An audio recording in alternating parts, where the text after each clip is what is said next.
Welcome to On Air. This is Eric Brenneman, one of the co-hosts of On Air. You've heard me many times at this point. Olivia's taking the episode off. That's cool. But this episode is cool. It's awesome. I get the opportunity to interview retired Fire Chief Dennis Reilly. You may have heard of him before if you're in the fire service world. You may have never heard of him. But this gentleman is fascinating. Catch this. He has over 50 years, 50 years in the fire service. He's a retired fire chief and is the owner of the First Line Fire Service Training Company. Chief Reilly served as the fire chiefs in Pittsburgh, Kansas, and Sunrise Beach, Missouri, was an assistant chief in North Carolina and California, retired as a battalion chief in Cherry Hill, New Jersey. He was an original member of New Jersey Urban Search and Rescue Task Force 1, which is cool. Chief Reilly holds a master's degree in public administration from Penn State. That's a pretty prestigious university. My master's of public administration came from University of North Dakota. Tidbit there if you didn't know I had that. Chief Reilly has spoken at numerous events, including the Command Officer Boot Camp and the Orlando Fire Conference and dozens of others. I know he recently spoke at the Firemanship Conference in Chicago. Chief Reilly is also a U.S. Army veteran who served in Iraq during Operation Desert Storm. So Chief Reilly and I met at MAFC, Metro Atlanta Firefighters Conference, when he was helping out with the Developing High Performance Tactical Resilience Training. Chief Reilly is a no-nonsense guy. Like, the dude still is practicing BJJ. You see on his Facebook page doing fitness videos every day. He fully admitted to me that since he met me a few months back, he's been doing breath work every single day and how it's impacting his life. We're going to dive into that. We're going to dive into mediocrity in the fire service and how we can continue to build elite firefighters. And guess what? It all starts with the 6 inches between the ears, just like what we're working with at Yoga for First Responders. It's by no accident that he and I hit it off when we met. I'm happy to call him a friend. You're going to love this conversation. So stay tuned. We're off. Let's go. It's on air. Welcome to Yoga for First Responders On Air, where we break down yoga, neuroscience, resilience, and public safety in a manner that's authentic, educational, and most importantly, entertaining and lighthearted. I'm YFFR's founder, Olivia Mead. As a yoga instructor and neuroscience enthusiast, I'm passionate about supporting first responders and anyone looking to improve their overall human performance.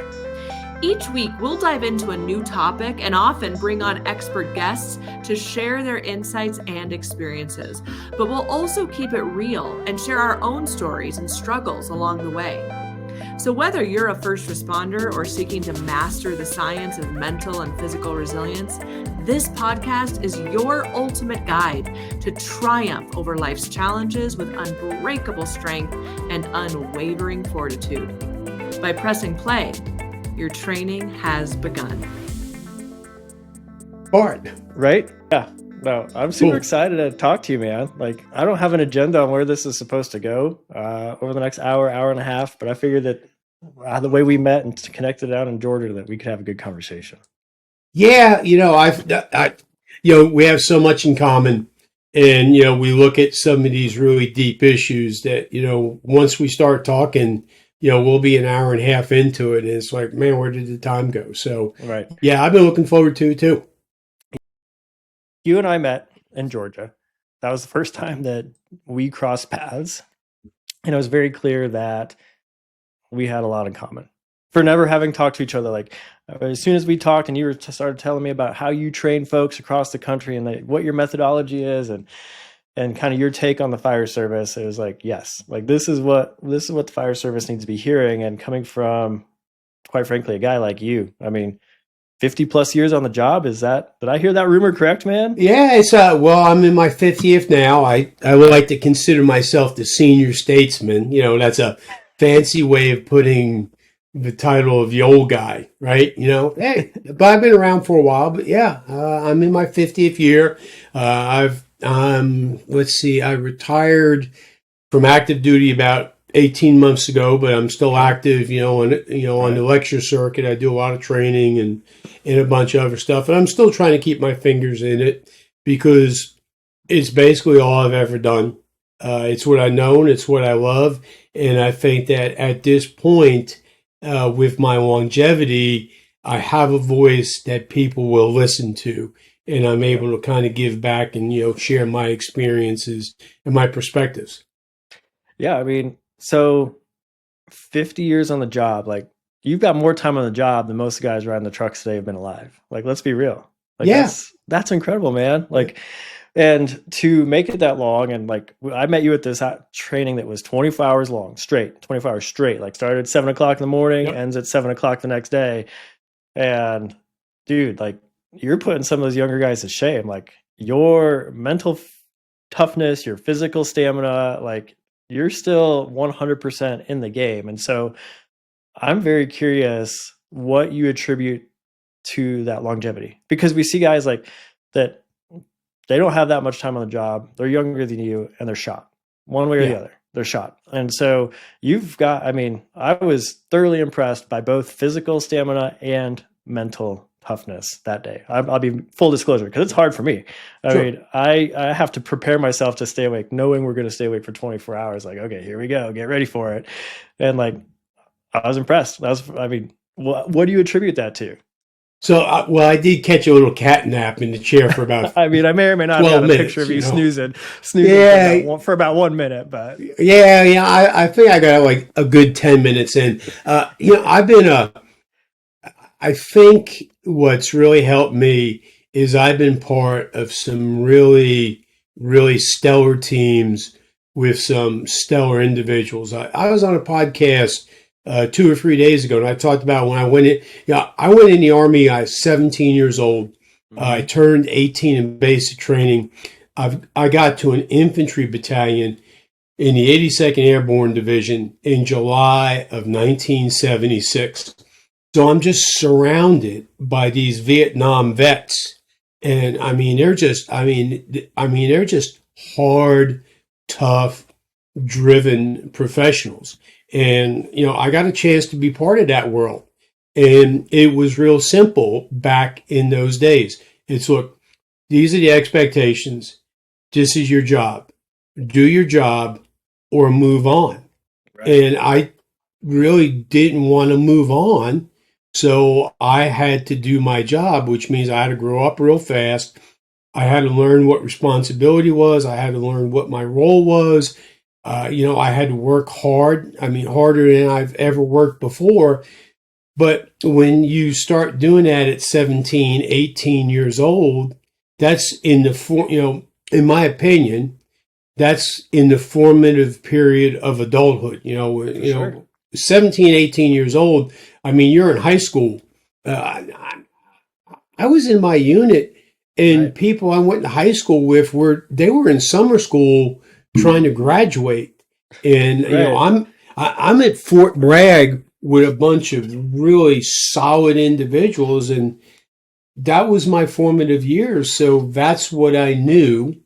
That's that's what I experienced when I was growing up. So now it's just like, okay, second nature at this point. It's like that's what life is, isn't it? So, and sometimes sometimes I get into these situations where I just look at everybody and say, like, am I from a different planet? I was literally having that conversation. Yeah, I was having that conversation with my boss in my full-time job literally this morning, with Olivia last night, that like I got into the fire service not at 17, not that young, but it was my first real job. Like I was a volunteer in college, and it was my first real job straight out of college. And so was in EMT school at 19, 20 years old, then started doing volunteer work and riding the truck at 19, 20. So not far off, but grew up quick. I mean, and then my first full-time job at 21 years old is riding the truck full time. Like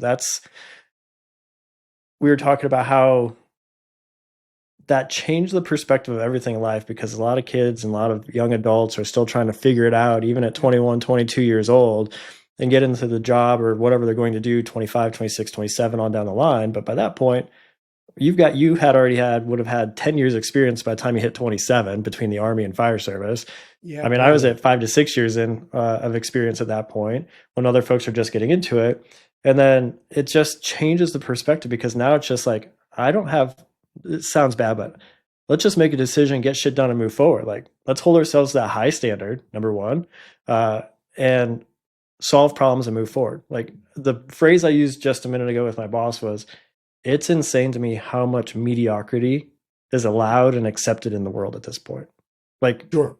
I couldn't stand it. Like, it's just like, how can people literally survive doing either not knowing what they're doing, a half-assed job, or can't make a decision to save their life? And we didn't have that opportunity starting in the careers and in the professions that we did very young. Like, you've been mission oriented your entire adult life at this point.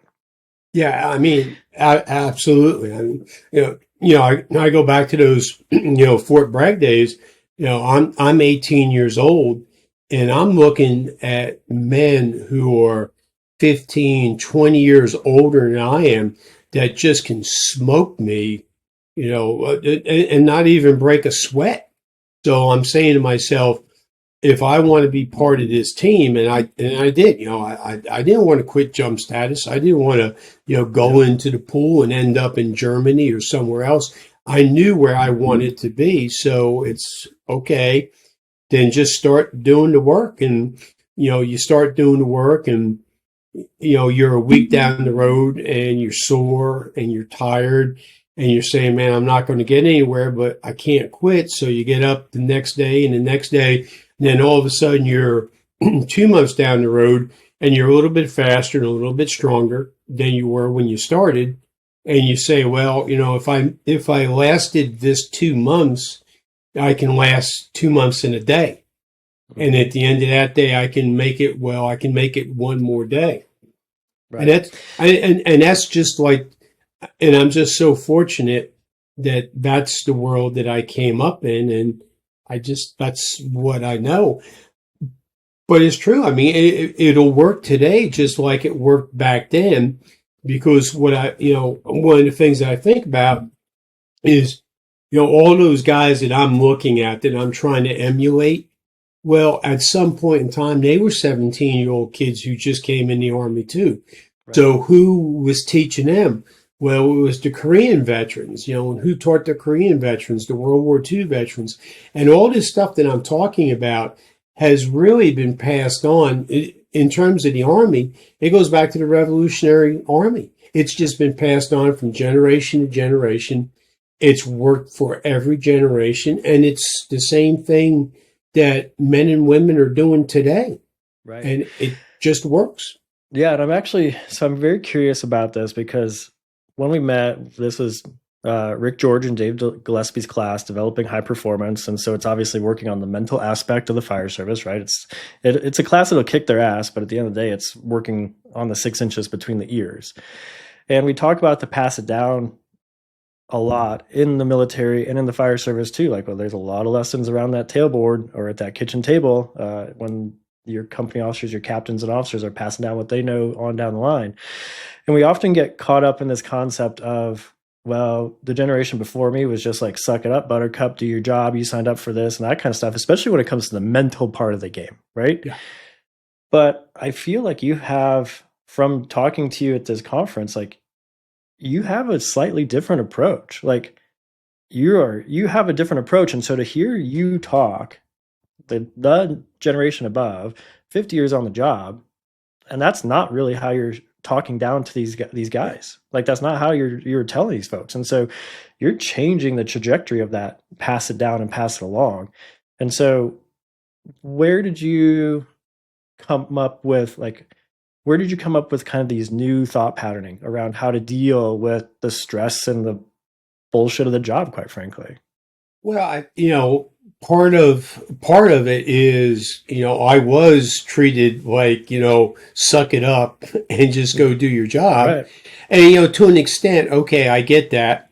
But then, I mean, you have to do that in the middle of a call. Like, sure. Let's be honest. Like, you have to at some point compartmentalize, get the fucking job done. Yep. And then go to work and then figure it out later. Right. So when I got into leadership positions, when I first started to promote, when I started to kind of work my way up, I came to the conclusion that as a leader, it was my job to put you in a position to be successful. That's what a leader does. I position you to be successful. Now, what you choose to do with it is up to you. But if I'm going to position you to be successful, I've got to figure out a way that I can communicate and relate to you so that you can absorb and process what it is that I'm trying to give to you. And I don't know. I think that just came to me over the course of time. I've been in some great organizations and I've worked with some great leaders. And I've been in some crappy organizations and worked with some crappy leaders. And the only and I guess I'm not going to say that I'm so intelligent that I was able to figure it out, but I've had a front row seat in both of them. And I kind of figured out what did work and what didn't work. And, the crappy organizations, and I say this as a fire chief who's led organizations, Right. the crappy organizations didn't wake up on Monday morning and say, man, we're going to be horrible. Okay. They've been horrible for a long, long time. Right. And if you look at the leadership in those organizations and how they deal with people and how they pass information on and how they talk about the future and how they talk about expectations, it becomes really obvious to me why they're crappy organizations. And Right. when I look at the good organizations, they do the polar opposite. So it's like, okay, I don't want to wake up and be third best in the world. I want to be as No. best as I possibly can. So I try to follow the trajectory of the good ones. Right. And that's part of what we were talking about too, is like, as far as this mediocrity is like, people settle for third best. Like, where did Yeah. that come along? Like, well, I want to be the best at what I do, right? Like, the best at my job, the best that I can do as far as like building a company, the best that I can do is Yeah. for the little kid in the room next door who you can probably hear screaming in the background because she just got put down, back down for a nap. Like, there's some competitive streak in us. Like, I believe most of us, I mean, not everybody's competitive, but if you're in the profession of being a firefighter, a cop, a medic, whatever, there's some part of competitiveness in you because you're racing the clock, you're trying to beat death, you're fighting against a lot of things, right? So you have a competitive streak in you, and so that's where it's like, why would you not want to be the best at the of what you can do? And that's where, like, we often say at YFR that we're training the elite first responders. And Chief, this is what's crazy is we were teaching a set of recruits. It was law enforcement, but it was at an academy like 2 weeks in. And Olivia asked the question, says, who in here wants to be an elite sheriff's deputy? And nobody raised their hand. Nobody raised their hand. It was like, Yeah. what the hell? Like, you guys are an academy. You should be like chomping at the bit to like go and want to be the best the fucking job you can be, because you aren't even beat down at this point. Yeah. And nobody raised their hand that says, I want to be an elite sheriff's deputy. And that to me was very concerning about when you start to look at like the future of this job. And that's where like conversations like this are critical, because we only want to work with the people that want to be the best. Like that, we Right. hold ourselves to that standard. And I have a feeling you do as well. And then we have to start making those connections to everybody. And they need to know that there are people out there that are still doing this. And you can see it on social media. You can see it on that kind of stuff. But there's a lot of guys at this point that are checking in, getting their paycheck and going home. And that's why when I retired off of active duty, I decided to stay active the way that I am, because I mean, I do see it. I say to myself, and I think about this, I live in a community, okay, which is serviced by a fire department. And one of these days there's going to be an emergency at my house. My daughter lives in California. One of these days there's going to be an emergency at her house. My other child and grandchildren live in Iowa. So we're all part of communities that get serviced by fire departments. And Right. I do see mediocrity starting. Well, it's not starting to work its way in. It's there. But we're starting Yeah. to see this mediocrity like sneak into the fire Yeah. service and start to become a little bit insidious. And I think there's some reasons for it, between burnout, administrative betrayal. There's a lot there. I think there's a lot to it. But regardless of the reasoning, we're seeing it sneak in. Like, we're seeing it sneak in. And it's been there for a hot second. And you've known, you're in a leadership position. You had crews, I bet, that they were out busting their ass in training. then they were in the weight room and they were in the gym and they were eating together. Like you had crews that were probably held themselves to a higher standard, and you had other crews, other shifts that no matter what you tried, they just weren't going to do it. Right. So I put a quote up on one of my social media sites a couple months ago that goes along the lines of, hey, if we want to solve the problem with fire chiefs, and there's problems with fire chiefs, okay? There's a lot of fire chiefs out there Sure. that really are not fulfilling their role. Well, we want to solve the problem with fire chiefs, then we got to start promoting good people to be company officers, because fire chiefs come from the rank of company officers. Sure. And if we don't have that solid company officer base, Right. then we're not going to have that solid fire chief base. And I think that some of the problems that we're looking at have developed over the course of time where, we have not promoted the right people. So now they're there. Yeah. Okay. And one of the biggest problems is with not promoting the right people is the people under them see them as the example. So, and it just kind of goes back to some of the things that I just said. Right. When you see a bad organization, it didn't just happen overnight. It happened over the course of time. And, Yep. bad leadership is a byproduct of previous generations of bad leadership. So that's where I'm, trying to stick my nose in. That's what I'm trying to talk about. When I go to seminars, I got a presentation I call Tactical Excellence. It doesn't just happen. And I talked for 2 hours about some fundamental rules that you have to be willing to adopt if you want to be tactically excellent. Training, you got to do good, hard, demanding, realistic training. You got to talk about values at the firehouse level. Okay, what do we value? If you want to be part of this, what are the values that you need to embrace? Trust, tactical excellence, hard work, team above self. I talk about identifying critical elements in training. I talk about building the team. So all these things are so important, and I think maybe what's happened over the course of time is to an extent the fire service has gotten really concerned about, let's make sure you have your degree, and then let's make sure you have all your certifications, and you're a fire officer 5, instructor 7, Halo diving space shuttle pilot, Right. but you couldn't put out a campfire with a steam shuttle. So, and I think that's part of that trajectory that's put us where we are now. And I get certifications. Okay. I mean, I got my, degrees hanging up on the wall, man. I get that, that is an element, but it's not the entire element. And I think that if we're really going to bring the service back to where we need to be, because if you go back to the 60s where there wasn't a real emphasis on education and certifications, it was who's the meat eaters out there, Right. And the top of the top are the ones that got promoted. So we went through this evolution in the fire service, and it's a little bit long-winded, but we promoted all the meat eaters.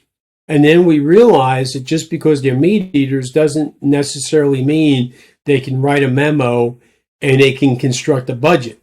So Sure. we saw that. So now we go over here to the education and certification side, Right. because we think that there's a problem with the meat eaters. There's not a problem with it. There's just elements of the job that they don't know how to do.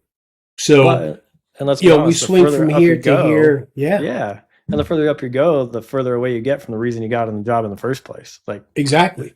I mean, at some point, none of us signed up for the job to ride the desk, but No. at the end of the day, like that's the trajectory of that career path. And no, I think that pendulum. You're right. Like the pendulum swung hard back to that certification side. And I mean, I see your certs on the wall. I mean, when I was in the job, I had a choice at one point whether I was going to go to get my paramedic license. I was basic EMTB because that's all we required on my department, or go back and get my master's of public administration. And I was talking with my company officer at that time, and he said, you must go back and get your paramedic. It'll serve you better long-term than getting your master's degree. I was like, okay, cool. So I got my master's degree. As I quite frankly didn't respect this guy. I was like, I agree, but I disagree. Yeah. And so I ended up going back and getting my master's degree. But the whole goal with that was to like, look, 15, 20 years down the line, because I got some really sage advice getting hired young. I was up for promotion young also. But the people that I did respect and trust on the job said, don't promote yet. You're too young. Like, put more years riding the back step, riding that back seat, so that when you do promote up, you've got the experience from riding backwards. Because if you take your first promotional opportunity, they're like, you're going to be a company officer at 26 years old and 4 years on the job. Like, stop, slow it down, take a breath here, guy. Because you've still got 25 years left of the fire service. Like, just put in the time riding backwards, learn the job, let the job slow down a little bit so you can start to make those decisions when you start to ride forward instead. And I think that was that was advice that I took. I passed up on my first promotional opportunity because I just was like, you know what, they're right. Like, I need more time to figure this job out, to figure what we're doing out. And then when the time came, started to go into the acting spot for a while before taking a promotion, like tried to slow that process down. And just instead of just being gun ho going forward, even though it was carrying all the certs and the master's degree and everything else, like just slow down, learn the job, actually do the job, and then start to figure it out from there. And so I think that is a good transition point to bring that pendulum back a little bit of honoring time on the job, honoring the mediators, as you say, the folks that can really embody what it means to be firefighter, cop, medic, whatever it is for you, and then promote those folks up, because there's a good mixture of people that have both. There really, really are. And that pendulum, I think, will swing back. I think it will. I hope it does. Because we're seeing, I mean, honestly, like MAFC is a high performing conference down there where we met. Like firemanship that's coming up in a couple of weeks from when this is being recorded is a high speed conference. Like, there is some good hands-on training out there and some folks out there that are trying to really like train for the job. And I think there's a resurgence. And not having been on the job at this point for 7 years, it seems like there's really strong resurgence of, let's train really fucking hard to be really great firefighters. There's some really strong voices out there that are really getting their legs underneath of them. And, you know, I'm very optimistic about it. And here's something else that I'm optimistic about. And this is going to sound strange coming from, you know, an old guy like me. But that new generation that's coming into the fire service is so smart. They're a lot smarter than I was. I mean, they're technically proficient. They ask questions. They want to know. So where, you know, some of the old guys, all they want to do is ask why. Well, so what? Tell them why. Okay. Do you not know the why? I was going to say, the reason why they're afraid. Yes, exactly. Yeah. Well, tell them the why. And if you don't know, look at them and say, you know, that's a good question. Maybe we should find out. Right. And these are all like as I said previously, these are all little steps that we can take to put people in the position to be successful. So, you know, there's a lot of good, strong voices out there in the fire service that are really starting to get some notice. There's a lot of great people coming into the fire service.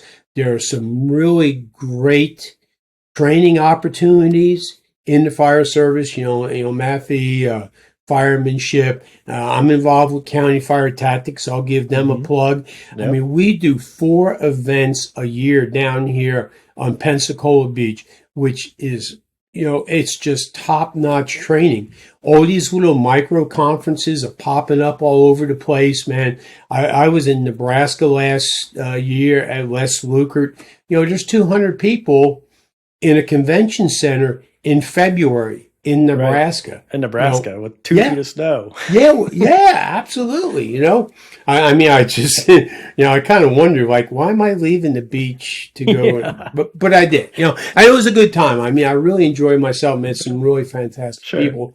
So all of these things are starting to happen in the fire service that I think is going to allow us to get that pendulum from the extreme back into the center where it needs to be. Yeah. And, Yeah. and I just, you know, I remember seeing an interview with an Air Force PJ one time, and he says, you know, we're looking for the whole package here. You know, we want the guys who are strong. We want them who can run, who can swim, and who can think, because we need all those things in one person Right. to be able to prosecute the mission. And I think that's what we need in the fire service. And I think that's the way we're headed. Yeah. No, and so when we start talking about training the whole package, like we make the argument that we're working with YFR, we're working on the mental health wellness. So we're there to process the stress, build resilience, and then enhance job performance. And so Yeah. we're kind of packaging all three of those together. And a lot of people miss out on the enhancing job performance aspect. But I'm curious, since you and again, had you done yoga, or you've obviously seen yoga before we had met, Yeah. and so you had this conception of it. And then Rick, I'm sure at some point, or somebody was like, we've got this like yoga component to this class. And I'm sure you're like, okay, whatever, we'll wait Yeah. and see. But we met literally walking in. And then as you saw from that class, I teach a lot of the first foundational stuff to get us started in the day, and between breathing, mindset training, physical readiness. And so I'm just curious what your thought was when you're like, oh, these guys do it a little bit differently. Because the biggest misconception that we face is that we have the word yoga in our name. And so a lot of people are like, fuck that, I don't want to do it, or my wife does yoga, or they start thinking about all this other stuff. I want to run around in stretchy pants and a mat. Right. And we now know that we come at it from a very different angle. And so I'm just kind of curious what your first like witness was and takeaway was as the veteran, as you just said, as the veteran of the fire service, as that voice. Like, what was your kind of perception and after seeing what we do and how we do it the first time? Well, so going into it, I said to myself, okay, let me see how this works. Let me just, because I think that with age comes a little bit of wisdom, and you become more accepting. You realize that, no, you don't have all the answers. There's a lot of smart people running around out there in the world. So I'm going to just stand back and I'm just going to watch. And quite honestly, I've been doing breath work every day since I came back. Since then. And I'm telling you right now, it makes a difference. Boom. I'm just here to tell you, it makes it, and I don't do a whole bunch. I stand there. I stand there with my hands over my head, my fingers splayed out, eyes closed for 2 minutes. In through the nose, out through the mouth, and it makes a difference. And it's just that simple. And if I go back to what we're talking about, what I've said, man, hey, I want to win every time I do anything. I want to win. I'm not really interested in a second place trophy or thanks for showing up. I want to win. Right. And what I've found in the month and a half or the 2 months since we met is that breath work gives me an advantage.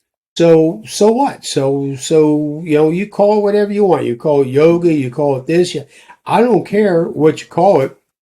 All I can tell people is that it makes a difference, and it's going to give you an advantage. And now, quite honestly, I'm even more interested in it, and I've got to start doing some more research, because as you age in this profession and you get wear and tear and you get beat up, your flexibility starts to decrease. So now I train Brazilian Jiu-Jitsu a couple days a week, and I get hammered a couple days a week because I don't have the flexibility that, I'm fighting against people who are 30 years younger than I am, and they're not necessarily better than I am, but they're more athletic and they're more flexible.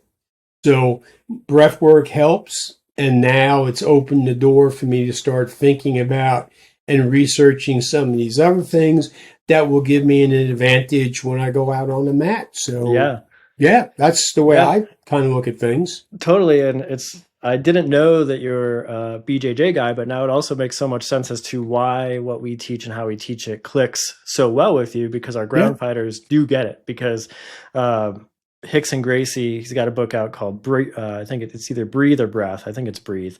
But either way, it's search on Amazon, Hicks and Gracie, BREATH. The E will pop up if it's there.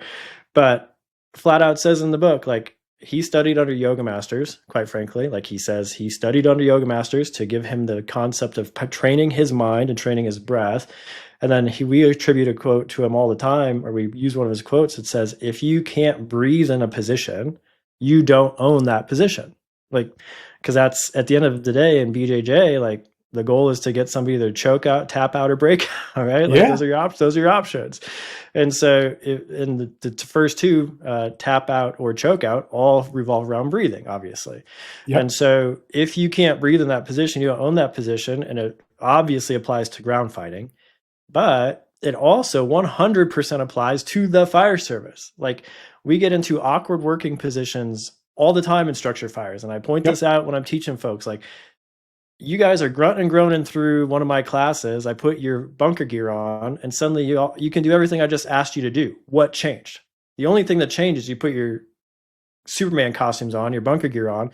But what you're really doing is now you're pushing yourself past your capacity. You've shown me what your capacity is. And now that you put your bunker gear on, you're mentally pushing yourself past that capacity. So it's by no accident that we have strains and sprains and all kinds of injuries on the fire ground once we put that gear on. And then number two, we put you into an awkward working position or a confined space, and all of a sudden you start to panic because you can't breathe. You feel like you can't breathe in that spot, even though you can.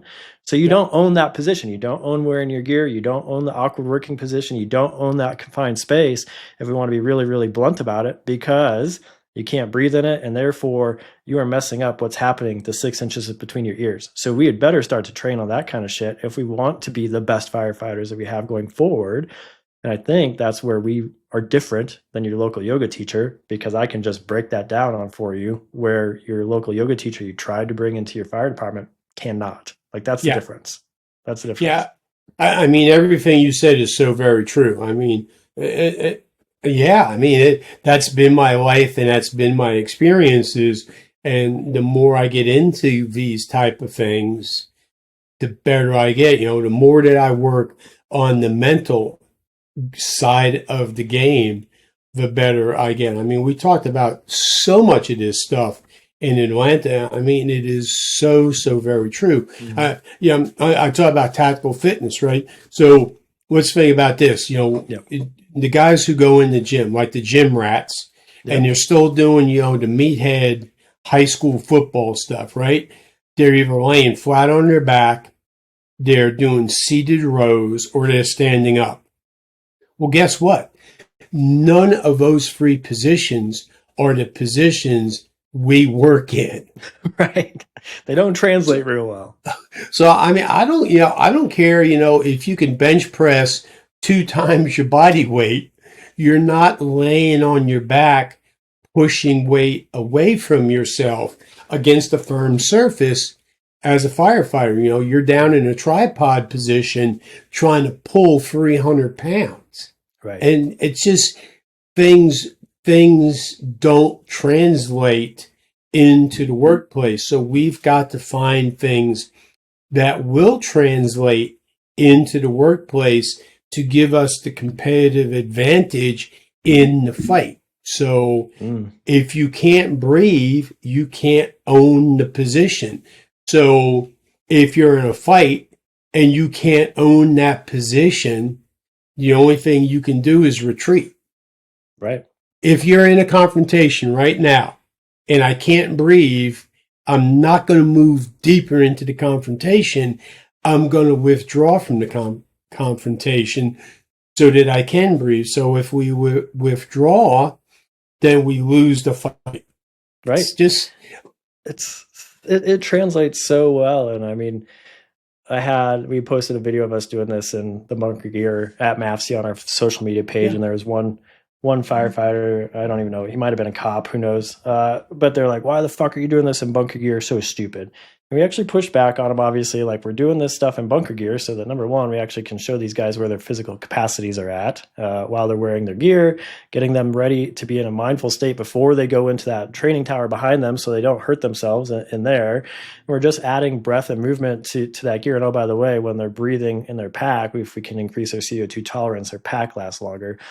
And the guy pushed back like, that's fucking dumb. You shouldn't be doing. I mean, just one of those guys on the in the comment trolls, whatever. Sure. Yeah. And we're gonna find those. But what I found fascinating too at this conference, man, was we had some high speed training going on around us. And the first time we did yoga, a lot of the guys were just kind of snickering in the back, like, "What? Look at these idiots over here doing the yoga class." Yeah. But by the end, they were actually coming up to us, then watching it, and then saying like, "Oh, I should probably be doing that. Oh, I actually need that. Oh, this is actually pretty cool." Like, you could see that transition happening real time that day because of the way the course is laid out. And so it's just like, give us a shot, give us a chance. And so one of the other things that like you and I connected on quickly was at the end of one of our first sessions, we did a practice of like taking the mask off in a very specific way. I told people flat out, I was not changing the way that I expect you to do this on the fire ground. There's a very specific application for this here in this moment. Right. And it's the fact that we actually teach them to take a few breaths as they're taking their face pieces off rather than just ripping the son of a bitch off it. And so we do that at the end of a yoga class. So it's very specific and drilled into them so that at the end of their training in the burn can, they take the stuff off the same way instead of running out, bailing out, retreating out, ripping it off. Because we've seen line of duty death reports in the fire service of that happening. Like people just ripping the shit off. Instead, they retreat so hard, so fast because they've got that physical barrier coming up that they rip that face mask off. And you came over to me afterwards, you're like, I trained that exact same thing. Yeah. You're like, I haven't seen anybody else do that. And you guys just did that. Yeah. So why do you train that very specific way of taking that mask off in a controlled environment after the training? Sure. So I think one of the things that I think is very important in being able to, we go into situation, we got to dominate the situation. Okay. That's all there is to it. We got to be able to dominate a situation. And to dominate a situation, I find it very important to be able to be comfortable when I'm uncomfortable. Okay. So now I can block out the noise and focus on the task. So when I take my stuff off, when I come out of a burn can or when I get done doing PT and I'm just like, man, this shit sucks, I can take a deep breath and then push the bad stuff down, out of the way, whatever, and focus on a task, which is very methodically taking my stuff off. So I do that as much as I possibly can so that if I ever do get caught in a very bad situation, I can fall back to that. It's like, okay, I got to manage this. Yes. I got to manage the mental. You're always going to have that hormonal dump and that mental reaction to a bad situation. So I use doffing my equipment to build an element of comfortability in an uncomfortable situation. And so a couple of years ago, I think it was like 2 years ago, I was out at Wichita Hot and I was working, myself and a couple of guys, we were the instructors for the hoarder class, and I'm in the burn can. And it's just getting hot and they're not flowing the line. It's really getting miserable on me. Sure. So, I kind of, get over to him. I kind of coach him and I just get out. And when I do, my turnout coat is firmly loaded. The entire coat, my face piece is glazed over. I mean, that's how hot it was. Right. And and I was pretty miserable in there. But when all those things started to kick in, it's like, okay, wait a minute. What's going on here? What's the problem? How do I fix it? And the problem was to get the students to start flowing water to knock the thermal column back, instead of me just saying, oh shit, I'm on fire, I got to bail out. So I think what I've done over decades of just training myself to be comfortable when I'm uncomfortable, to push that fight or flight reflex down as much as I can and focus on the task at hand. What's the problem? What's the solution? And I still have that coat in my garage, and it is firmly loaded. Yeah. I still have the face piece. I mean, when I looked at the face piece, I saw where it was starting to crack a little bit. Man, yeah. But to that point, it's that, like, I make this argument all the time that, like, we've been teaching each other in the fire service, like, pass it down, the same concepts that we're trying to formalize at YFFR without realizing it. And so people don't realize that we're actually teaching each other yoga, quite frankly, because what you just did was what one of my mentors taught me is, like, when things are going sideways on you, you stop, take a breath, unfuck yourself, and get back to work. Like, it's those 4 steps. Like, it's those 4 steps. Just repeat those 4 steps over and over again. You know, and now we can actually know, we talked about why, like why behind it. We actually now know a lot of the science and the research because of modern neuroscience and that kind of stuff as to why stop, taking the breath interrupts that, the amygdala hijack interrupts that physiological reaction. So you can allow your prefrontal cortex to come back online and make a conscious choice of what's going to happen. And so, but we haven't had that before. And so, but now that's kind of what we do, is we give people the why all of this shit actually works. And so, but that's exactly right. You fall back to your training. So in that moment, you're like, things are going sideways. You did it. You took a breath, even here on the show, figured out what the problem was and made a decision to move forward. And that's why it's so critical to train our breath and our mindset together, because in the moment you have to think about taking that breath realistically. You actually have to stop and think about it. And that doesn't translate for a lot of people. They're like, oh, I just breathe. Like, I know that's the problem. Like, you can actually cycle yourself up through it. If you start to breathe high and short in your chest because you're getting amped up, like, you can actually perpetuate the problem rather than solving the problem with how you breathe. And most people have never even thought of that until some chucklehead like me walks in the room and says, hey, have you ever thought about how you're breathing right now? And they're like, no. But we are passing it down. We just don't realize that we're passing it down. Yeah, I kind of wish, I there's 2 things that I wish. I wish that I could get an hour on the first day at fire academies where I could, because I can go over to all this stuff.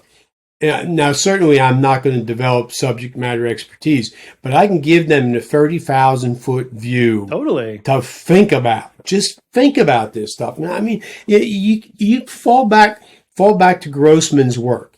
Right. How do you argue with condition yellow, red, and black? How do you argue with that? And you don't. And I've got something that, I kind of stole from Ryan and a couple other people. Condition gray. Yeah. These are the people who they have a high level of skill. They have a high level of tactical fitness. They have a high level in belief in themselves and a positive outcome, which means that they can operate at a very high level of performance in that high pulse range. Sure. I lay this out on day 1. Right. And you know what? Some of the class, I mean, they're not going to get it. All right, whatever. But some of them are going to walk into that, and they're going to use that for the next 10, 12, 14, 24 weeks as their goal. Yes. And that's where we start building that next generation of smart. You can be a smart fighter or you can be a dumb fighter. Okay. Mm-hmm. If you're a smart fighter, you're always going to beat the dumb one. Right. Because the dumb one's just, That's all they know. Yep. And that works to a point, but it doesn't work against someone smart. No. And it doesn't work in a situation where there's several variables that you don't know about or you can't control. The smart ones can say, wait a minute, deep breath, what's going on? There's the problem. This is the way I fix it, or this is the way I get around it. So Yeah. I would love to have an hour. Yeah, I mean, we agree. Like, that's the whole thing we say, where we want to be a tool that's used from recruitment through retirement. Because if we can teach people to perform better on day one of the job, quite frankly, shit that we didn't get on day one, which is why you're saying, I want this in the first hour of academy. And in order for people to take this kind of stuff seriously, that's where it needs to be mandated. Like, it has to be mandated at the training academy level. And let's be real, you're a chief. I went through academy. I work with several academies. They're like, oh, there's just no time. Bullshit. Like, you can find 60 minutes in an academy to get this done if it's your priority. Am I wrong? Yeah. Like, you can find 60 minutes out of a 12-week academy. So I just put something up on one of my social media sites that, we'll spend 2 hours teaching people how to answer the telephone, but we won't spend 30 minutes giving them an advantage if they get trapped in a life-threatening situation. And you know why? Well, we've got to do it because it's in the NFPA standard. Right. Whatever. Yeah. Let the NFPA police come and throw me in jail because I didn't teach the guy how to answer the telephone in the academy. You know what? When he goes to the firehouse his first day, the senior man can say, oh, by the way, if the phone rings, this is what you do. This is what you do. Yeah, right. You say it's fire station 4, firefighter so-and-so. You got it? Yeah, no problem. Great. Yeah. But we'll spend an hour talking about that. It's like, give me a break.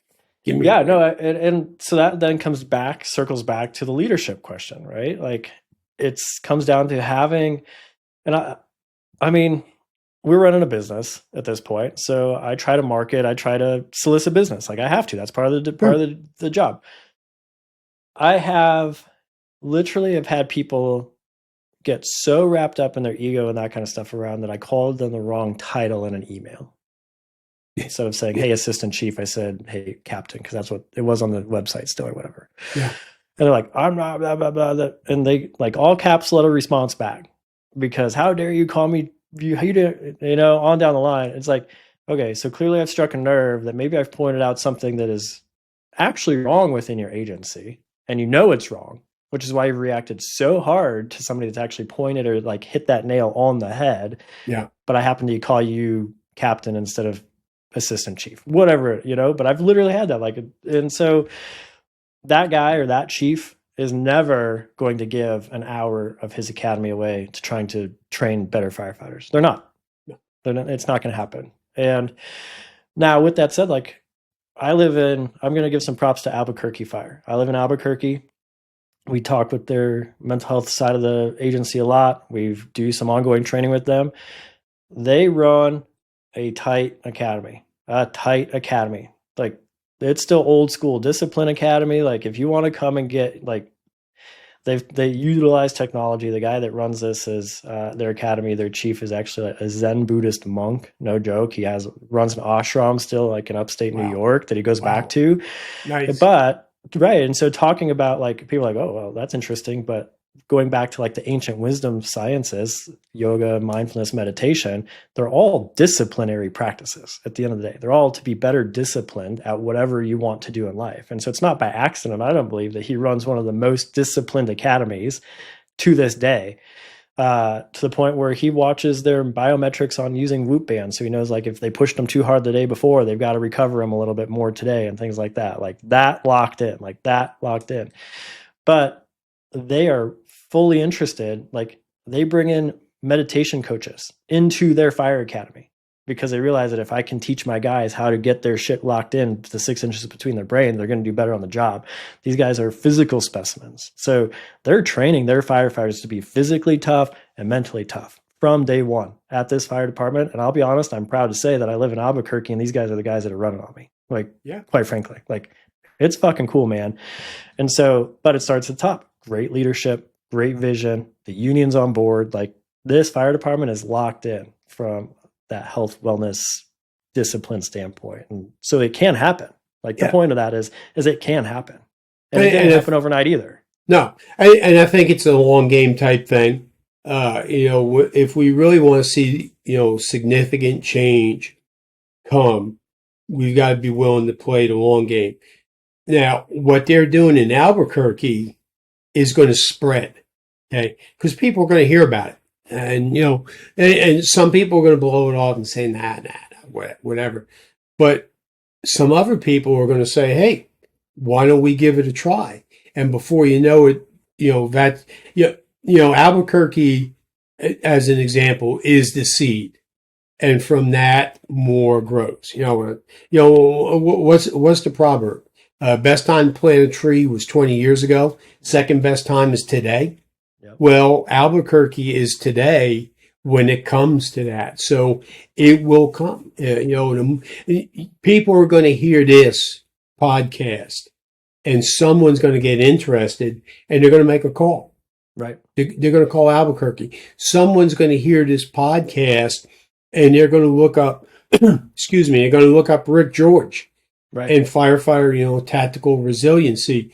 So it's going to spread. It's going to be a ripple. It's going to take a while, and I'm not saying this, to pat myself on the back, but somebody's going to watch this podcast and they're going to say, well, hey, listen, if one of the senior guys with 50 years experience says this helps to position to win the fight, maybe I should look at it. So all these little ripples come from that one seed, from that one pebble you drop into the pond, it starts to ripple.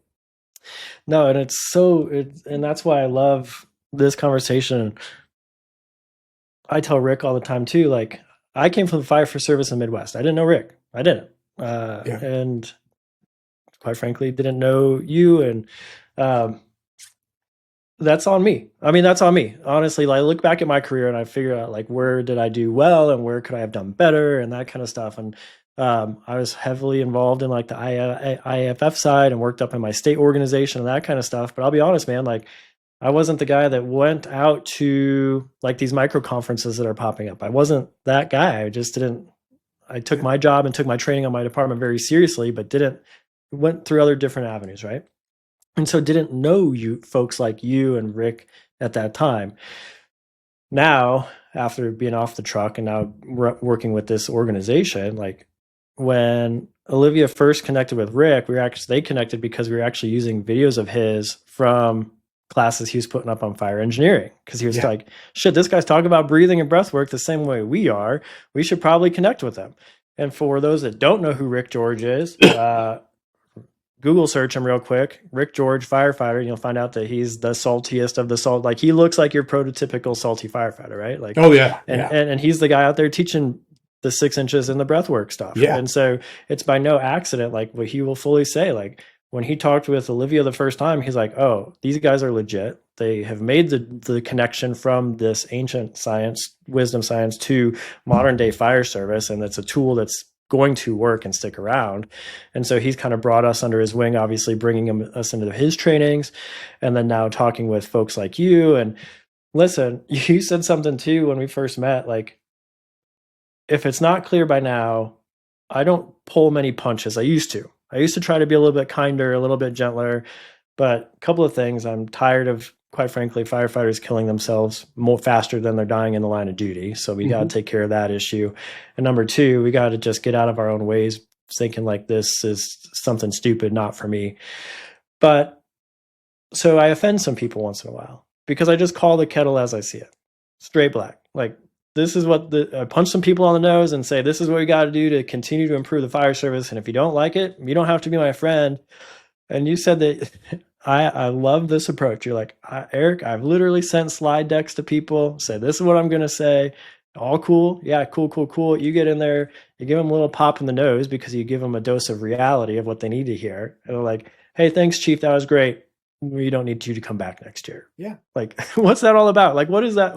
Because I've found it too, and I've embraced it too. And honestly, man, too, like There are some very major conferences in the world that we've tried to get into and present at, and they're just like, meh, not Yeah. interested. And that's fine because it's politics, it's the good old boys network, whatever it is on down the line. I get it. But I can't figure out like why some people just aren't ready to open up and like try to actually take these steps forward. Well, I think they've gotten comfortable in their box. However big that box is, they're very, very comfortable in it. And they don't want to stray outside of it because then they may actually show that they're not the smartest person in the room. I mean, I've studied a lot of business folks, a lot of smart people at this point. The most successful people in the world will fully admit if they're the smartest person in the room, They're they're in the wrong room. Yeah. Like, Yeah. come on, folks. Like, the rest of the world is figuring this shit out. Like, but Yeah. it all comes down to that. What it comes down to is that sense of if they're the smartest person in the room, I'll use air quotes. If they're the quote unquote smartest person in the room, then they have the quote unquote power. And it comes down to that, right? At some point, it's like, or they're not comfortable and confident in themselves enough. They don't have that. They're trying. It comes from that. It comes from a self-worth or a self-identity issue deeper down that they're like, I'm going to be the smartest person in the room because I know everything. Like, I don't. I mean, and you get the trappings of office. You get the white shirt, you get the gold badge, you get the take-home car, you get the corner office. You walk in the room, and as soon as you walk in the room, oh, Chief, can we get you a cup of coffee? You tell a stupid joke, and everybody laughs. And then, all of a sudden, and that was one thing that I always tried to kind of keep in check with, hey, and I'd go to firehouses sometimes to eat lunch, and I'd take my gear and I'd hang it on the side of the rig. And I'd tell the guys, hey, listen, man, if you get a run, man, I'm going to jump in the back of the rig. I mean, I would have officers say, oh, right up front. And I go, no, man, I'll ride in the back. So, awesome. and I think it's just personalities. Sometimes it depends on the system that you come up in. Some systems would have a real big issue with the chief doing that. And as much as the chief wanted to do it, the system itself would just not permit it. So, but there's a new generation out there. They look at things differently. And I said this on a podcast too. We can talk about the new generation, they don't know the difference between the screwdrivers. It's the plus and the minus and all these, things that people say. Well, look, if the fire department means anything to you, okay, right. if it's something that's near and dear to your heart, this guy with the plus and minus screwdriver is the future of the fire department because you're going to leave and they're still going to be there. Right. So why don't we kind of, agree to meet him in the middle or her in the middle? Say, hey, listen, I want you to be part of this team. These are our non-negotiables. This is what we stand for, A, B, C, and D. But hey, do you see a better way? Hey, what are you struggling with in this job? Mm-hmm. What's giving you a hard time? Just tell me, because maybe I know how to do that and then I can help you. And when we start kind of, dropping our guard per se, it just allows us to have these, interactions and these interchanges that builds a strong team and moves out of organizations so it can flourish. I've always said this, and I think it's very true. If you look at some of the organizations I've been part of, if they're not doing better now after my time, then I didn't do something right. Right. Because I've been gone for a long time. So if I've laid the groundwork, those organizations continue to grow and get better. And there's two examples. I mean, Cherry Hill Fire Department in New Jersey, Sunrise Beach Fire Protection District in Sunrise Beach, Missouri. Those organizations are, they're way up here now. I've been gone from there a long time. I probably had something to do with the foundation, but they've Correct. continued to grow. So when we start looking at things like this and start talking about things like this, it pulls together and it puts us in that positive trajectory where 5 years from now, the bosses will say, hey, maybe there is something to this yoga stuff. Hey, let's call these guys. Hey, listen, maybe we need to send a couple of our people to Rick George's class to get a handle on some of this stuff to bring it back to make us better. Well, and that's just it. And I was literally working on a project yesterday, and the title of the project of this particular thing I was focusing on was called Legacy of Strength. Because what you just talked about as far as like making the imprint on the 2 fire departments that you're very proud of and how they've continued to flourish after you were there. I'm proud that I only made it to company officer. Like I left the job at company officer, and that's when I stepped away, not for any bad reason, but honestly to pursue some personal opportunities. And now here I am pursuing this opportunity to give back on the mental health wellness side of the public safety. I'm still involved, but not in that aspect, not directly involved with riding truck.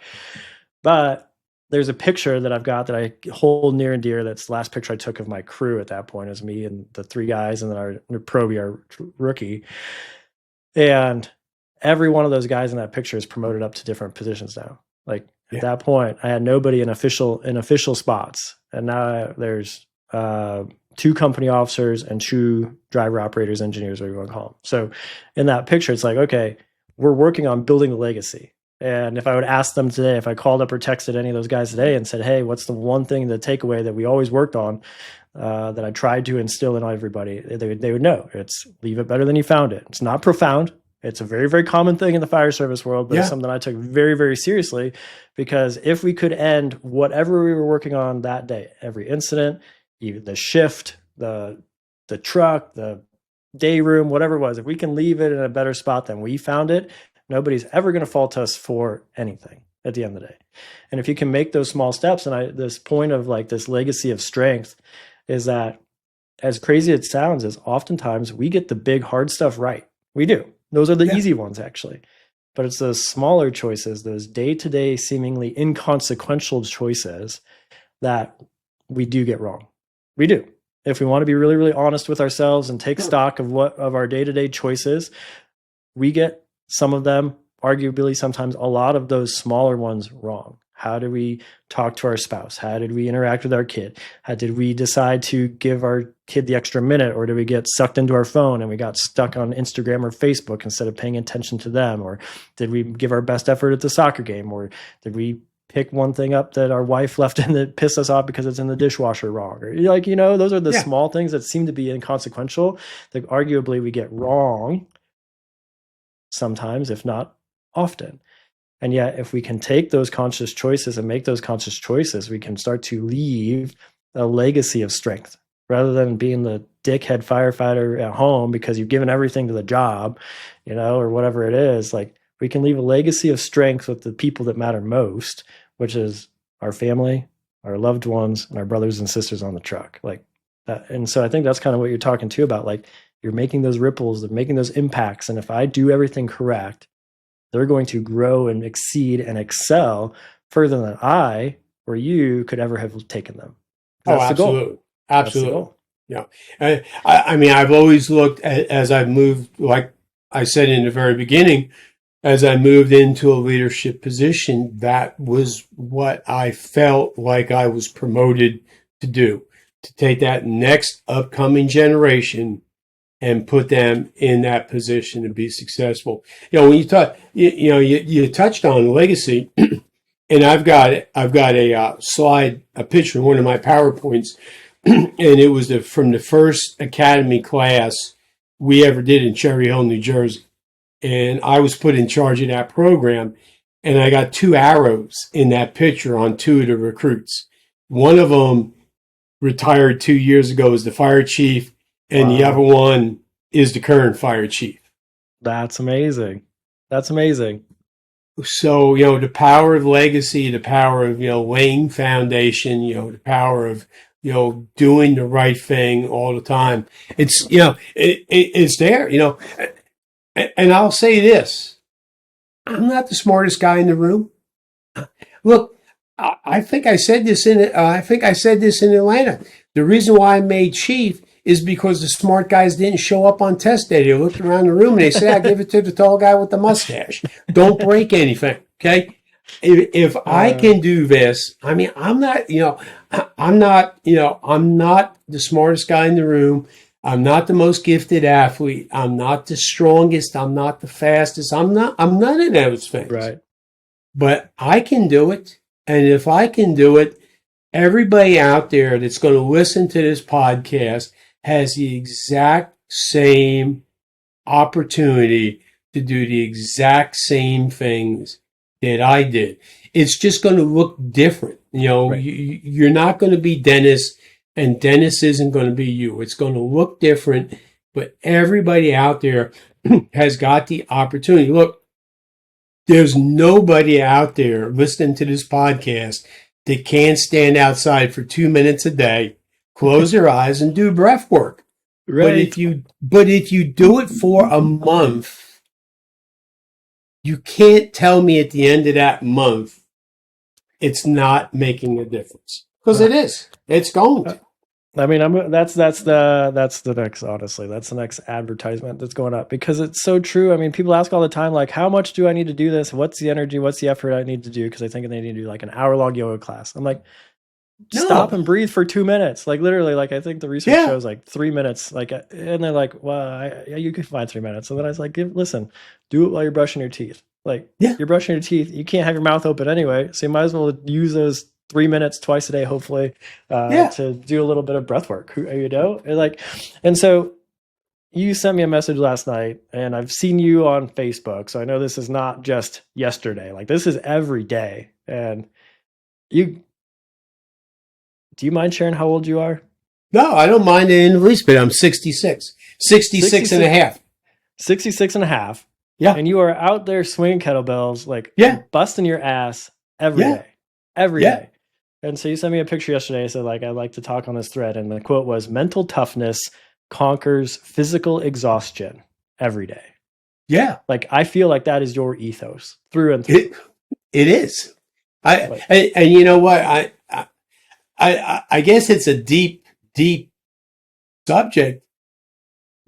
But for me, it's just that simple. If you're mentally tough, if you hold yourself to that standard, if you're mentally tough, you're that gritty type person who's willing to just do one more rep. That's all you got to do, one more rep. And you become, and mental toughness carries you through that. And I've had some bad times in my life. I mean, I'm not going to lie to you. I mean, I've been fired. I mean, I've been called into the city manager's office and fired. Okay. It hurts. Like, if I was weak, I mean, I'd still be sitting in the corner sucking my thumb, right? Several years down the road, I was a fire chief in another organization, made some real positive changes, and now I'm living at the beach in Florida. And I attribute that to being mentally tough, to being able to get up, be real, have that characteristic of grit where you can just keep on moving toward a goal, regardless of what stands in your way. And for me, exercise, physical fitness is one of the tools that have taught me that. Because, when I took that picture, I took that picture yesterday because, it came to my mind. So, okay, this will be a good, meme I can throw up on my social media. Yeah. Well, the backstory is when I woke up that morning an hour ago, I didn't feel like doing shit. I mean, it was going to be one of those days where I was just going to sit around by the pool, drink coffee, and just, I wasn't going to do anything. Which sounds like that's a siren song right there. Yeah. Sit around the pool, drink coffee, and enjoy the day. Like, the siren song is strong on that one. Yeah. I mean, it's calling to me, but then I start thinking to myself, well, I travel all over the country. I lecture. I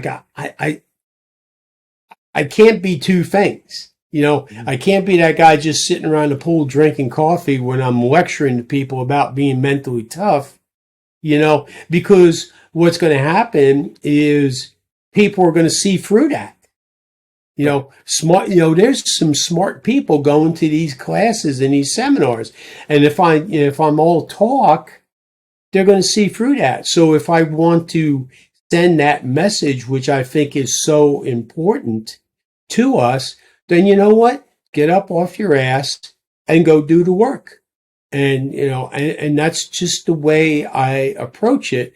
And over the course of time, and it's like compounding interest. You do it once, Exactly. you do it again, Stack those wins. you do it again, you do it again, you do it again. And I've gotten to the point now where any day you can wake up and say, man, I just don't want to do this. All right, well, that's fine. Then it's not a strength day. It's not an endurance day.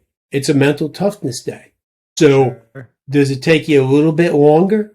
Do the breaks between sets become a little bit longer? Yeah. Okay. But it gets done. Got done. Right. And you put that in the bank, because one of these days when you make these small little deposits into the mental toughness bank, it's going to be there on the day that you get jammed up in a nasty fire. And, these little deposits you make are going to be there for you to withdraw. And it could be the difference between you surviving or not. So that's my message when, I talk about things like that. It's very, very important, because I think it really plays into it. Right. Yeah. And that's actually one of the reasons why I tell people over and over again, like, they're like, why yoga? And I'm like, I'll tell you why yoga. Because with yoga, your mind will quit before your body.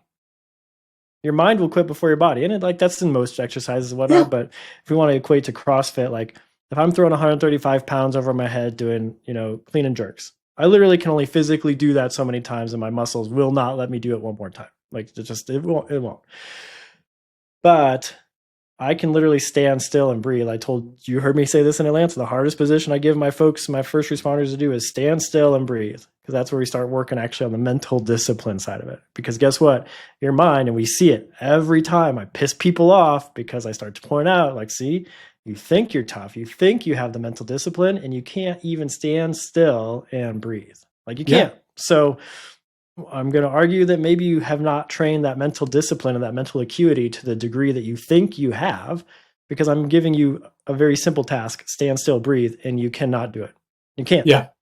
And so that's where the mind is giving out far before the body. Like you could stand still and breathe for days on end if I give you water, forever. Like your body's not going to collapse over exhaustion and for months and months and months. And so your 6 inches between your ears will quit long before your body will.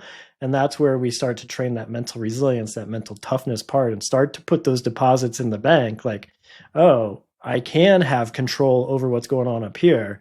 And you're doing the exact same thing by showing up every day, doing 2 minutes of breath work with your arms over your head and doing your physical fitness after that. Like you're putting the deposits in the bank. And the guys that say, oh, this shit's not for me, or I'm just going to go in and lay flat on my back and double X my bench press or whatever it is, like you're tough, you're physically tough, but mentally, where are we at? Good for you. Yeah. Right. So, and you know what? Understand that there's so many pieces to this. Okay. You go and double your body weight and bench press. That's fine. No problem. And then I'm going to take you over to the gym, and this 120 pound woman is going to throw you all over the mat and then tie you up like a little pretzel. And then she's going to stand over the top of you and laugh. So, don't ever lull yourself into thinking that you have arrived, because you don't, and what I say to people is, and you don't arrive because the fire always gets a vote. If we're talking about the fire business, the fire always gets a vote. And no matter what you do with the bench press or whatever, Fire gets a vote, bro. And you know Right? what? The fire can outdo 2 times your body weight on the bench press. So you got to put all these pieces together to give you the biggest advantage in the fight. Yeah, I love that. Um, since we became friends on social media, I hope I'm not stepping out of bounds here, but No, no. your wife is your biggest hype person ever, dude. Like, Yeah, she is. dude, she's like, I love it. I honestly, I love it. Like, cause like she is your, I love to see that relationship because she is your biggest champion in the world. Like, I see you posting, but honestly, I usually see your posting because she put something up like, look at this guy. He's out here every day, you Yeah. know, like she is hype. She's your biggest hype man. Like, that's, I'm I lucky. think it's I amazing. mean, yeah, I for the life of me, I don't know how I ended up that lucky, but I am. And she does, man. She waves the flag all the time. And she's like she's one of my top followers on all my social Yeah, media sites. it's But it's amazing. good, it's just, we've been there for each other through some really, really rough times. I mean, she's Sure. had some rough times, and man, I've had some rough times, and no matter what, when I look like this, I mean, she's right there. So Yeah. thank goodness for that. So No, I, I love it. I joke around. I always say that she's, my blind and deaf wife, because that's the only reason why she stayed with me for like, almost 40 years. I said that at a conference one time, and a guy came up to me and said, "Man, I'm so sorry about your wife." I'm like, bro, I'm only kidding, man. It's only a joke. Yeah.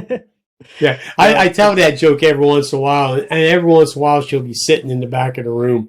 I go, there she is. She really isn't. Yeah, no, But shaking her yeah, head like, here we go yeah. again. Yeah. Oh my God. No, Yeah, I mean, to put up with, let's be honest, like I'm on my second marriage, full disclosure, but I love the fact that like I've met somebody that like we have that same support. We're each other's biggest cheerleaders. We're each other's biggest fans. We're in this yeah. work together. We're doing it. We're doing life together. It's not easy. It's not fucking easy. Let's go be real clear. No, But we're figuring it out, and so to see that where somebody has their biggest cheerleader is their partner in life, like that's cool. Like yeah. I It's think honestly, like when we talk about legacy of strength, there's a legacy there that you should be very, very proud of as well. yeah, and I am. I am. I hopefully, we're a good model for other people. You can, if you look, you can find that that person's out there. That person's out there. You just got to look some. And then Has she been with sometimes you through the whole fire service journey? we've been together now for 40 years. So damn near. Yeah, damn near. I had just gotten out of the Army, and I was still living in Fayetteville, North Carolina when we got together. So yeah, she's walked through that whole journey, every bit of it. Right? Yeah. Yeah. And like that's amazing. So people are like, oh, you can't be married and be in this job. Turns out you can. Okay. Yeah. Turns out you can. We had a real bad storm come through Cherry Hill one night, and I was working. I mean, we had urban flooding. We had all types of issues going on. We had water that migrated into like 2 sewer lift stations. Blew the pumps up. I mean, we got raw sewage, going down the highway, whatever. So my wife calls me up and she goes, "Hey, listen, we got some trouble at home. Can you swing by?" And I was coming off of a run. I was only like 2 blocks away from the house. Sure. So I swing in there. I go, "What's going on?" She goes, "The window wells in the basement are leaking and there's water running into the basement." And she's down there with our 2 kids with buckets. And I go, "You got it, babe." Looks like you got it under control. Yeah, I mean, there's nothing else. I can't make it stop raining. I don't know what else to tell you. And then I got my radio with me, and there's like run after run after run going out. And she just looks at me. She goes, "You got to go, don't you?" I go, "Yeah, I do." Yeah. And I left, and they were just bailing out the basement with buckets. So, we've had some times, man. We've had some times. Yeah. Not to pry, but to pry, if we may. Sure. You brought up that you had been fired at one point in your career. I don't care about the circumstances that led up to that. I'm more curious, like you said, you gave it up to the fact that you're mentally tough on how you got up and kept going. But we talk about facing adversity and challenge in your life. Like, I'm sure at that moment, like that was fucking adversity and challenge in that moment, I would imagine. Oh yeah. And so like, if you can recall back to that moment or that time,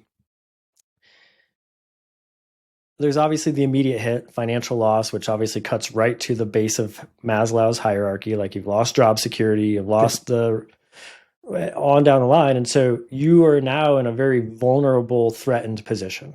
And that's a time when a lot of people can lash out, get angry, get pissed. And I'm sure you had all those emotions come up and go through. And yet you still found a way to continue the Dennis Reilly legacy after that. So if this is kind of a broad question, but Sure.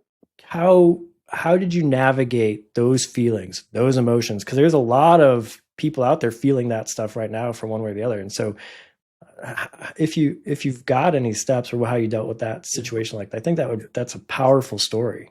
Sure. So I will say this: my wife was even more angry than I was. Which shows you've got a good partner. Oh yeah, man. I mean, she was man, she was on the warpath. So I just kind of looked at it this way, however, spiritual, whatever you want to put, however you want to term it, right? God put me on earth to do a job. Okay. There's a reason why I'm here. Okay. And there's things that I do very well. Okay. I was just in a situation where I wasn't a good fit for the situation. Doesn't mean I'm not a good fireman. Doesn't mean that I don't have a lot to offer. It just means that I happened to have found myself in a situation where I wasn't a good fit. So, am I going to let that deter me from my purpose in life? My purpose in life is to be a public servant. My purpose in life is to help the next generation of firefighters to be better than I am. Okay. My purpose in life is to leave it better than I found it. So I could not let that being in the bad situation deter me from my overall goal. I'm good friends with Sean Duffy, the Build Your Culture guy. He's like the search guy and whatever. Right. And he sent me a quote, to paraphrase it, that when you get up and leave the table, if you're not missed, your presence really didn't matter. Right. So my presence really didn't matter in that organization. I was hired, and for whatever reason, they just weren't interested. Okay. So when I got fired, it was, am I just going to give up on my life's work and go to work in Walmart, or am I going to ride the storm, let the wounds heal? Okay. And look, I spent a year going to a mental health counselor like twice a month.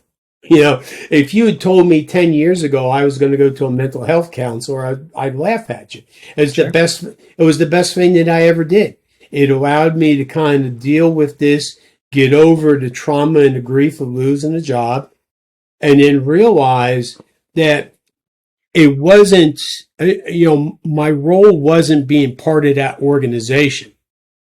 My role was being a fireman. Okay. Firefighter, whatever you want, however you want to term it. It wasn't just there. It's out here. So now when that door closes, now I have the opportunity to go someplace else and contribute.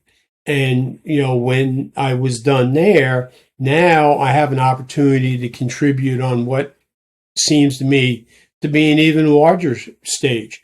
So as much as it stung being fired down road, in all honesty, my career was dead ended. Okay. Sure. If I hadn't been fired, I was just going to, be stuffed in a corner like a potted plant until I had 5 years vested, and I would have retired, and that would have been it. That would have been the end of me. I mean, you would not see me as I am today. And as I am today is just a fantastic place. So that's how I dealt with it. Yeah, I mean, there's a few like so powerful moments in that story, and that's why I wanted to tease that thread a little bit because I had a feeling there was something there. Sure. Is that number one? You said it that your purpose on this earth is to leave it better than you found it, to train that next generation, to give back and be a public servant. Yes. Nowhere in self-proclaimed identities or those purposes actually was the word firefighter, fireman, anything like that. You brought it in later, but at the core, the fire service is what's allowing you to live out your purpose.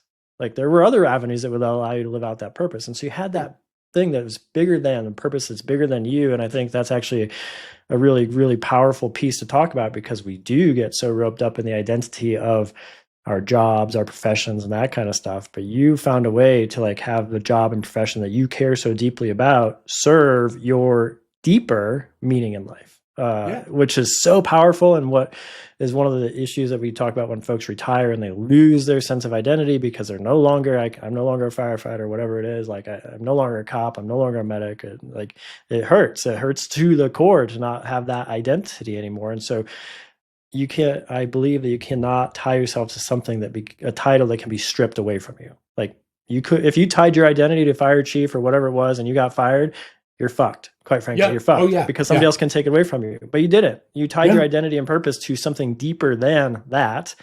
And you used that title to further your purpose and your identity. I think that's a really powerful message, actually. It's what worked for me. I just, now, being retired, I mean, I'll tell you this. I mean, I don't mind saying this. I miss sitting at the kitchen table 100%. And I miss making runs. I mean, 100%. I just want to serve the community. And okay, look, bro, you want to jump in that Suburban, turn the siren on and do 100 miles an hour down the highway because you can, because it's cool shit. Okay. Listen, yes. It's cool. I mean, I get it, and I do miss that, but hey, it's okay too, because I wasn't going to do that forever, man.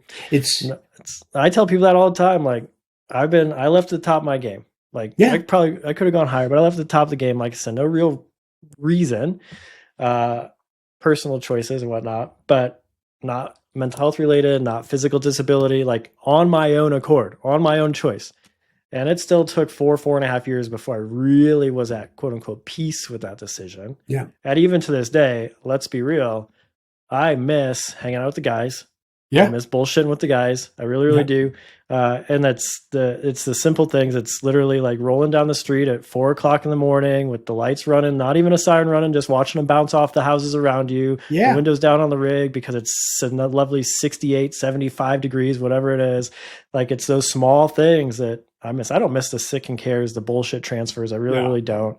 But I miss, and then like, it sounds crazy, but when I point this out to people like, oh, I mean, is the sound of your boots hitting the bay floor after you get back into the station? Like it's those small things that like, or the smell like of the firehouse. Like it's that stuff that just so deeply ingrained that it's been, I've been off the truck now for 6.5 years already. And so, which blows my mind every time I think about how far back that's getting, but I'd be lying if I didn't say I miss it on a daily basis personally. Oh, yeah. Like just aspects of it. And so that's where I am internally grateful. And I think why you still do the training and travel around and talk with the guys, because that allows us to at least be involved and continue to live out that purpose, that deeper purpose, which is to continuing to train, to continue to get the next generation down. When I was on the truck and why I got pushed up in the IFF was because I was very focused on mental health and wellness. From day one, essentially, because my dad was a 30-year retired battalion chief. I remember him saying when I got on the job that he's like, you don't need to see everything. Like, you don't need to see it all. Like, if you have the opportunity not to see it, don't see it. Because whatever you do see will stick with you for the rest of your life. He's like, that's my advice when you get on. And so it's very clear, like, the mental and emotional toll the job can take. So I don't think it's by accident that I was primed to be focused in that part of the job. But it's still there. Like, and that's the deeper purpose. That's the deeper mission. And so that's where now I love traveling and training and hanging out at the burn cans and that kind of stuff. Sure. Yeah. To train that aspect of this job.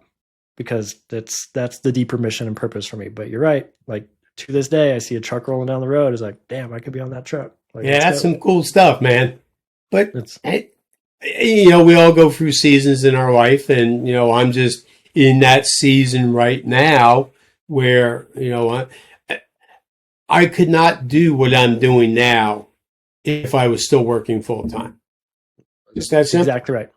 And Couldn't same, do it. like I could not either. Like the Yeah. amount that we travel and train, like Yeah.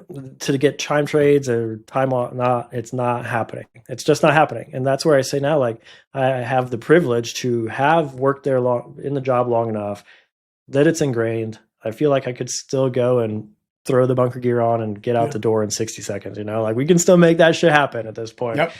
But the reality is cannot do that and have the impact. And so that you mentioned, like, if you're not missed at the table, you shouldn't have been there. Your presence wasn't powerful.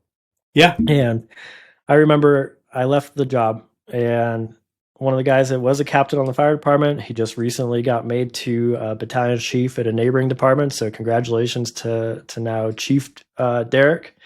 But he was captain at the time when I left. He texted me a few months after I left, and he was like, bro, because I had a weird opportunity. I had the opportunity to go back to the job. I did after I left. The chief said, hey, I know life has changed quickly on you. I can actually probably take back your paperwork, get you back on the truck tomorrow. And gave me that opportunity.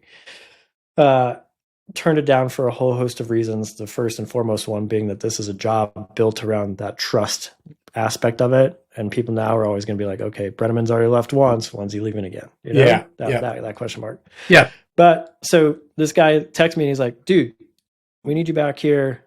We miss you. You need to be back on this fire department making the impact. And I remember texting. I remember the day very clearly. I said, Derek, with all due respect, man, that chapter is written, but the book is not yet finished. And I now have the ability and to impact a much larger circle of this world than the fire department I came from, West Des Moines Fire Department. Yeah. Not that that's not a great fire department to work for, and the people in the community aren't great to serve, but it's 150,000 people in the middle of Iowa. So I got to ask where your grandkids live, since I was a firefighter in Iowa. Yeah. But that circles can stay small. I grew that impact by moving my way up into the state executive board and working in the IFF and that kind of stuff.